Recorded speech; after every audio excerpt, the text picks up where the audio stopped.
একদিন একটি শিয়াল এবং একটি গাধা দুজনের মধ্যে তর্কাতর্কি লাগছে আর কি।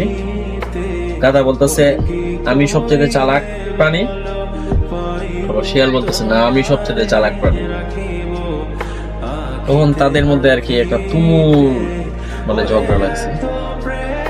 তারা বলতেছে আর কি চল আমাদের যে রাজা আছে রাজা সাহেবের কাছে যাব।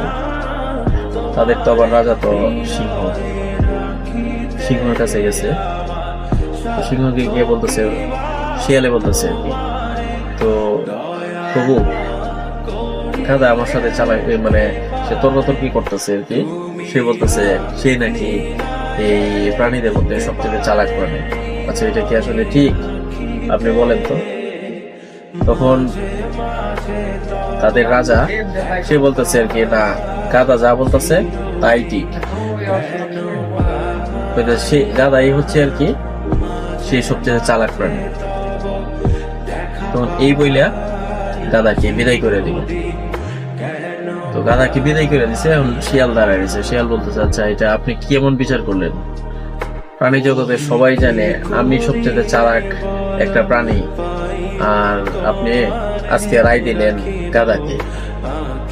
পরে সে বলতেছে আর কি তাদের রাজা সাহেব বলতেছে আর কি তুই যে তার সাথে যে ঝগড়া করছস এর জন্য তোকে আমি 5 দিনের কারাদণ্ড দিব। কেন তুই গাধার সাথে তুই কেন ঝগড়া করলি? তোকে তুই জড়ালি। তো আসলে এই গল্পটা বলছি, এই গল্পটার মানেটা হচ্ছে আর কি আমাদের সমাজে আর কি অনেক মানুষ আছে আর কি তারা না বুঝে তর্কাতর্কি করে আর কি। তখন বুঝদার মানুষ যারা আছে তারাও তার সাথে তর্কাতর্কি করে।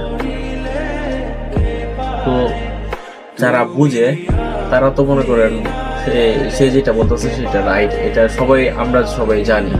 কিন্তু যে না বুঝে তর্কাতর্কি করে তার সাথে আমরা যে তর্কাতর্কি করতেছি এইটা হচ্ছে তাদের হচ্ছে আর কি একটা সবচেয়ে বড় একটা ভুল। কিছু কিছু ক্ষেত্রে আমাদের তর্কে না জড়ায়া আমাদের নীরব থাকাটাই শ্রেয়।